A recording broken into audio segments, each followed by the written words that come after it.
Alors bonjour à tous et bienvenue dans l'atelier de RCC. Aujourd'hui nous allons nous occuper d'un poste qui est promu à un très grand avenir, c'est-à-dire le président Jackson numéro 2. Et je remercie d'ailleurs au passage un vieux copain, Christian, qui a bien voulu me confier le sien pour servir de cobaye. Donc merci Christian. Ceci étant dit, donc je vous propose de faire quelques mesures de bande passante sur cet appareil. Que ce soit en AM ou en SSB, nous allons commencer par l'AM, mais aujourd'hui je vais prendre le temps pour les passionnés, les aficionados de la CB, de détailler ma méthodologie de mesure, ce qui peut être intéressant pour certains OM qui bricolent un petit peu. Donc, tout d'abord, je suis en AM, donc voici mon fidèle wattmètre. Alors, je le mets sur le calibre 20 watts. Je coupe la fonction PEP de lecture de crête. Je coupe le micro-gain. Voici mes générateurs BF. Alors je n'utilise qu'un, je génère qu'une simple tonalité. Donc en fait je pars d'une tonalité modulée à 1 kHz.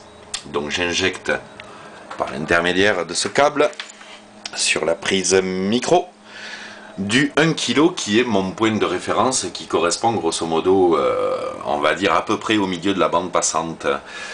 Donc, le décor étant planté, je vous propose de voir quelle est la puissance porteuse. Voilà, la puissance de porteuse non modulée est de 10 watts et demi.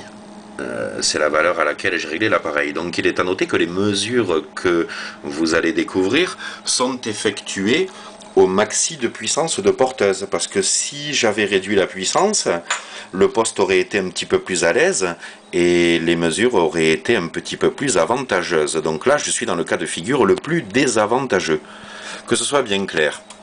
Donc en partant de 10 watts et demi, donc je connecte, hop, en partant de 10 watts et demi porteuse, je change de calibre et j'enclenche la fonction PEP, très utile en AM de lecture de crête.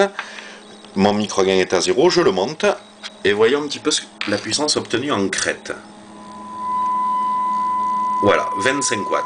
Donc en partant d'une porteuse à 10 watts et demi, modulée à 1 kg, après les réglages RCC, parce que bien évidemment j'ai retouché le réglage de la LC, de la MC, ainsi de suite. Donc là, vous avez en fait un poste Jackson numéro 2 en config d'origine, bon, que j'ai pris soin quand même de réaligner pour bien faire les maxi à tout point de vue, chaîne FI, RX, TX, mes réglages de modulation et ainsi de déviation en FM, enfin bon, voilà.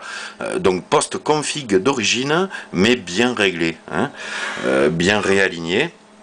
Il est à noter d'ailleurs que les réglages d'origine ne sont pas si mauvais que ça, on a vu pire, donc c'est quand même pas mal et ça mérite d'être souligné.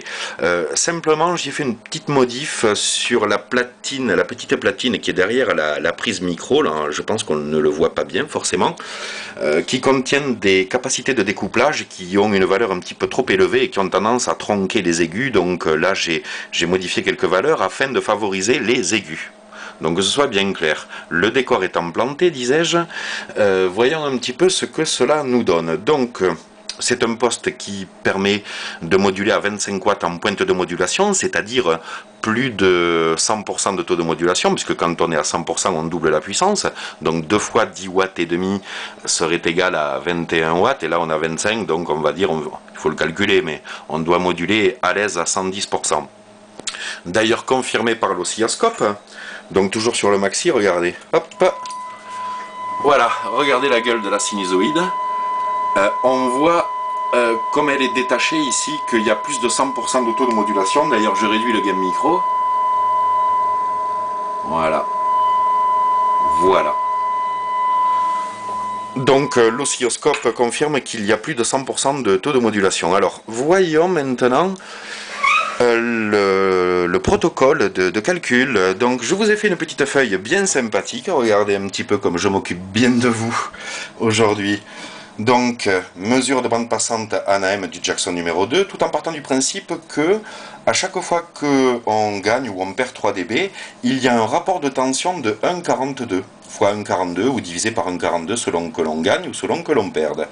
Donc, en partant d'une puissance de porteuse, comme nous venons de le voir, de 10 watts et demi, je mesure sur l'oscillo une tension HF de 10 volts 8. La preuve, hop, hop. Oui, bon, ben là j'ai 11 volts pic to pic, mais c'est parce que le poste est froid, mais dès qu'il chauffe un petit peu, vous pouvez me croire, ça tombe à 10 volts 8. Donc là j'ai 11 volts sur la porteuse correspondant aux 10 watts et demi de porteuse. D'ailleurs la preuve sur le wattmètre. Hop, hop. Voilà, 10 watts et demi sur le wattmètre. Avec le Jackson numéro 2. La sonde étant sortie avec le pont diviseur x10. Tout ça raccordé à l'oscillo. Donc 11 volts, mais dans mon calcul j'avais pris 10 volts 8 tout à l'heure. Donc si vous voulez bien on va garder 10 volts 8 parce que j'ai déjà précalibré les calculs. HI. Donc, quand je module à fond en injectant ma tonalité confirmée par le wattmètre, regardez, porteuse, modulation plein pot, à hauteur de 25 watts. À ce moment-là, pic to pic, ben, je récupère 17 volts 2. 17 volts 2. Alors tout à l'heure j'avais trouvé 17 volts. Alors voyons, je coupe ça. Donc tout à l'heure j'avais fait des pré-mesures, puissance de porteuse plus modulation maximum, puisqu'en fait en AM on superpose une tension BF à la tension de porteuse HF, le cumul des deux me donne sur l'oscillo 17 volts. D'ailleurs l'oscillo confirme bien la mesure qu'il y a plus que 3 dB, donc on fait plus que doubler, puisque le rapport de tension est de 1,42. Donc si on fait 10 volts 8 de porteuse fois 1,42 pour avoir la porteuse modulée à 100%, le chiffre serait moins important que 17 volts. Donc on voit bien, s'il le fallait une fois de plus, que ça module bien à plus de 100%. Avec un taux de distorsion étonnamment très bas, d'ailleurs. On y reviendra tout à l'heure. Donc, moi je vous donne déjà les résultats de mesure que j'ai effectués. Bande passante à moins de 3 dB, 130 Hz à 3,55 kg. Soit, si on soustrait le 3,55 kg de bande passante dans les aigus aux 130 Hz de bande passante dans les graves mesurés à moins de 3 dB, on va y revenir tout à l'heure, cela nous donne 3,50 kg de bande passante, ce qui est pas mal, mais ce qui n'est pas exceptionnel non plus. À moins 6 dB, 102 Hz à 4,15 kg, donc 4,15 kg moins 102 Hz égale 4 kg de bande passante à moins 6 dB. Donc, je change de feuille. Ah, je m'occupe bien de vous aujourd'hui. Donc toujours le fameux rappel, 3 dB est égal à 1,42, un rapport de 1,42. Donc 10 watts et demi porteuse, 10 volts 8 sur le CIO, 10 watts et demi porteuse plus modulation max 17 volts. C'est-à-dire qu'en fait, si je veux savoir quel est mon point de tension que je dois mesurer pour le moins 3 dB, ça se calcule comme ça. Donc isolons la tension BF. Donc 17 volts de maxi BF plus HF, moins les 10 volts 8 de porteuse pure, cela me donne un delta de 6,2 volts. Finalement, je superpose 6,2 volts de tension BF à la porteuse HF. Donc 6,2 volts qui est la tension max que je superpose, divisé par 1,42, le fameux rapport là, de 3 dB, pour savoir quel est mon point de tension à moins de 3 dB en partant de la modulation à 100%, qui correspond à 17 volts, donc le maxi. Donc on a vu que, je rappelle, l'un moins l'autre égale 6 volts 2, donc 6 volts 2 divisé par 1,42 est égal à 4 volts 36, donc si je prends une porteuse pure, donc 10 volts, 8, il faut que je rajoute 4,36 volts pour avoir le fameux point à moins de 3 dB, ce qui doit nous donner 15,16 volts. J'espère que c'est clair pour tout le monde, et méfiez-vous, il y aura un terreau écrite après. Donc je vous fais la démo, par exemple dans les aigus. Donc, je suis à 1 kg, j'injecte,